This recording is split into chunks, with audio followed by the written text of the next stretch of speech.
बुद्ध के आज के वचन जो कि बहुत महत्वपूर्ण हैं साधना करने वालों के लिए।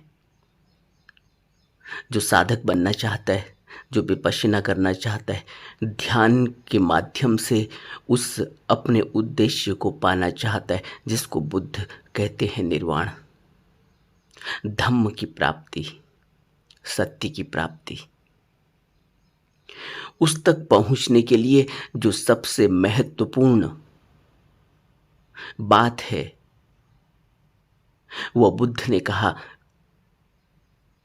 कि 5 विकारों में विचिकित्सा यानी संशय, संदेह एक ऐसा विकार है मन का जो मनुष्य को एक ऐसे झंझावात में, ऐसे तूफान में, ऐसे भंवर में उलझा देता है कि उसका पूरा जीवन कब बीत गया, कब उसके जीवन की अंतिम सांस आ गई, उसको पता ही नहीं चलता। वह ऐसे भंवर में फंसता है कि उसे कभी यह पता ही नहीं चलता कि सत्य का कोई मार्ग भी है। उसे पता ही नहीं चलता कि बुद्धों के उपदेश, बुद्धों का धम्म श्रवण और बुद्धों की, गुरुओं की कोई जरूरत भी है। ऐसा भ्रम उसके मन में पैदा होता है कि वो इससे बाहर ही नहीं निकल पाता। परत दर परत यह भ्रम उसके मन में इतना बड़ा ढेर बना देते हैं कि उसकी वह जो शुद्ध चेतना है उसको कभी पता ही नहीं चल पाता कि उसके अंदर एक ऐसी शुद्ध चेतना है जिसको बोधिचित्त कहा। एक ऐसी चेतना जो शरीर में रहते हुए भी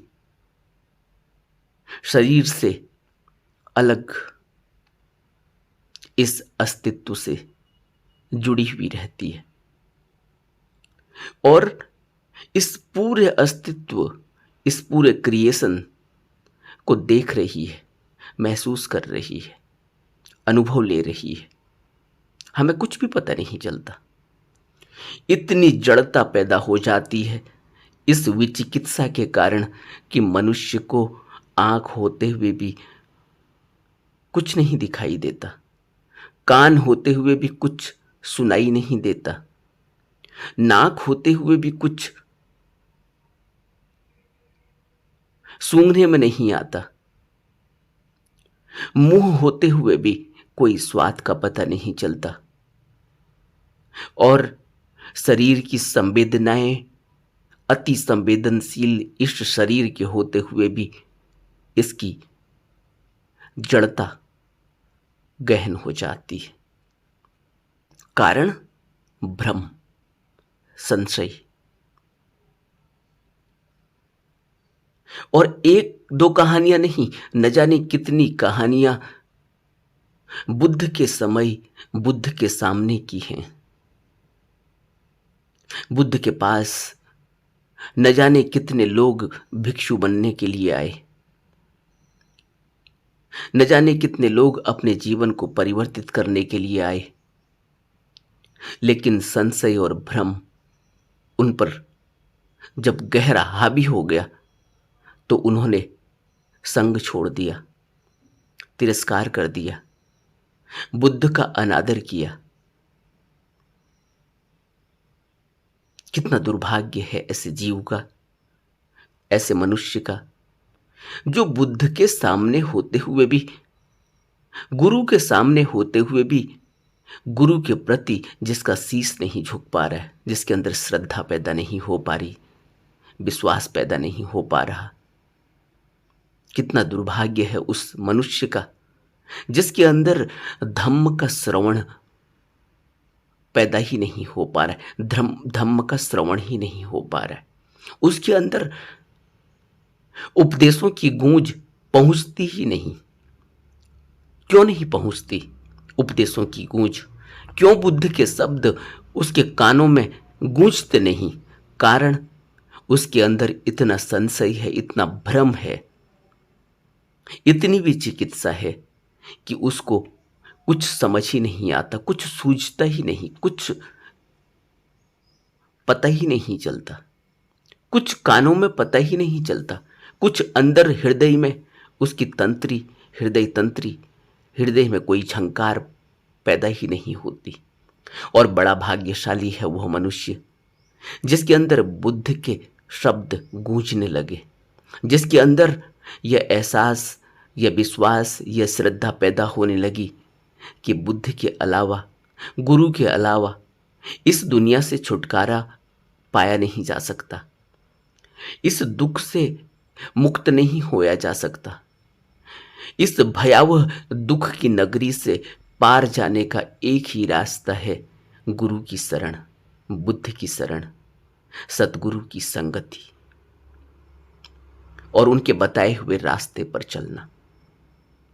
इसीलिए मनुष्य कभी भी सुख में तो गुरु तक पहुंच ही नहीं पाता, क्योंकि सुख में तो वह सोचता है कि यह ऐसा ही रहेगा, और वह क्षण भर का जो सुख है, उस सुख में वह इतना संशय और इतने भ्रम में उलझ जाता है, वो विचिकित्सा इतनी हावी हो जाती है कि उसे न तो कोई सद्गुरु दिखाई देता, न उसका कोई उपदेश उसको सुनाई पड़ता। और जब उसके अंदर प्रतिकूलता पैदा होती है, जब समय बदलता है, जब प्रतिकूल परिस्थितियां पैदा होती हैं, जब सब कुछ व्यर्थ हो जाता है, जब सारा सुख दुख में तब्दील होने लगता है, तब उसके कान खुलते हैं, तब उसकी आंख खुलती है।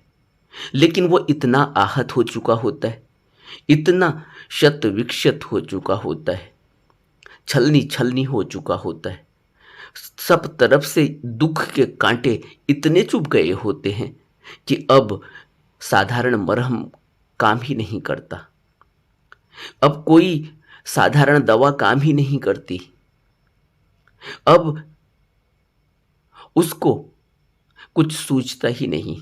लेकिन फिर भी उसके अंदर एक विश्वास पैदा होता है कि अब कौन बचाएगा, सारा संसार देख लिया गया है, सारे सुख देने वाले देख लिए गए हैं, सारे अपने देख लिए गए हैं, सारे पराये देख लिए गए हैं, अब कोई नहीं बचा सकता। अब वो हाथ पांव छटपटाता है, और जब हाथ पांव छटपटाता है, जब उसे पता चलता है कि सब कुछ ही इस संसार रूपी जेल खाने की तरह है, यह जेल खाना है, और इस जेल खाने में एक कैदी की तरह वो सलाखों के पीछे आ चुका है। सारे सुख जितने भी उसको महसूस होते थे वो सब दुख थे, सब जेल खाने की सलाखें थी। उसे पता लगने लगता है, उसे दिखाई देने लगता है, तब उसे पता चलता है कि उसका कोई अस्तित्व ही नहीं है। वह एक झूठा, एक भ्रम, एक विचिकित्सा, एक संशय में घिरा हुआ पुतला है। अब कौन निकालेगा? अब उसे पता चलता है कि सबसे बड़ा दुश्मन कोई व्यक्ति नहीं, कोई परिस्थिति नहीं, कोई वस्तु नहीं, कोई वास्तविक लड़ाई नहीं। अब उसे पता चलता है कि सारा तो संशय है, भ्रम है, सारा का सारा भ्रम तो मैंने अंदर पैदा किया है। अंदर वो कहानियाँ, वो लड़ाइयाँ चल रही हैं जिनकी कोई वास्तविकता नहीं, जो कभी हुई नहीं, जो कभी होंगी नहीं। वो कहानियाँ जो गढ़ ली गई हैं संशय में, भ्रम में, धोखे में, विचिकित्सा में। इसी को विचिकित्सा कहते हैं। और यह विचिकित्सा इतनी भयानक हो जाती है अंदर कि मनुष्य बार बार उन कहानियों को, उन लड़ाइयों को दोहराता है जो कभी होंगी ही नहीं। जैसे लड़ाइयों को, कहानियों को दोहराया जाता है, उसके अंदर डाला जाता है कि तुम अगर शादी नहीं करोगे तो बुढ़ापे में तुम्हें कौन देखेगा। और घर घर में जाकर अगर झांकें तो पता चलेगा कि कौन बुढ़ापे में साथ दे रहा है।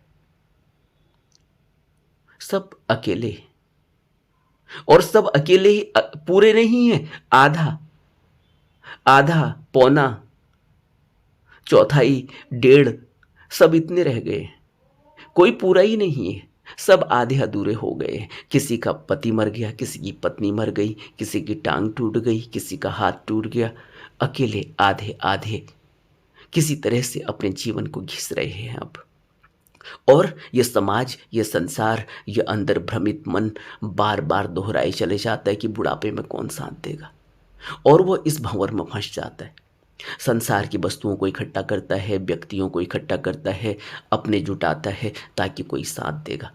और ये भ्रम और संशय इतना गहरा हो जाता है और बाद में पता चलता है कि असलियत कुछ भी नहीं। तब अब कहाँ जाएगा? तब वो बुद्ध की तलाश करता है, गुरु की तलाश करता है, किसी सदगुरु को खोजता है, किसी की शरण लेने की कोशिश करता है। लेकिन संशय इतना गहरा हो जाता है कि अब कोई याद भी आ जाए तब भी क्या होने वाला है, क्योंकि अब तो शत विकसित हो गया है मनुष्य। लेकिन फिर भी एक श्रद्धा पैदा होती है कि अब कोई नहीं बचाएगा, अब सिर्फ बुद्ध ही कुछ करें, अब कोई गुरु ही कुछ करे, अब कोई भगवान ही कुछ करे। तब वो शरण लेता है, तब वो आता है, तब उसके अंदर श्रद्धा पैदा होती है, विश्वास पैदा होता है, तब वो झुकना जानता है, तब वो झुकने की कोशिश करता है। लेकिन बार बार संस्कार आगे आ जाते हैं, लेकिन फिर भी झुकने की कोशिश करता है। झुकने की कोशिश करता है तो शरण लेने की कोशिश करता है, शरण ले नहीं पाता, लेकिन बार बार गिरता है, उठता है, फिर गिरता है, फिर उठता है। किस तरह से वो किसी तरह से वो फिर बुद्ध के मार्ग पर चलने की कोशिश करता है। यहाँ से शुरुआत होती है। लेकिन यह संशय और भ्रम इतना गहरा मन में जकड़ जाता है कि मनुष्य की दुर्गति हो जाती है, उसका जीवन बर्बाद हो जाता है, ऐसे ही मर जाता है। कोई ऐसा बिरला है जो निकल के बाहर आता है, बुद्ध की शरण लेता है, चिंतन करता है, तब शांति की शुरुआत होती है। और यह शांत मन स्पष्ट देख लेता है उस भ्रम को, तूफान को, जो सच नहीं है, जो सिर्फ भ्रम है। तब उसे पता चलता है कि बुद्ध के संदेश, बुद्ध के उपदेश, बुद्ध का धम्म ही, गुरु की शरण ही उसको पार करेगा।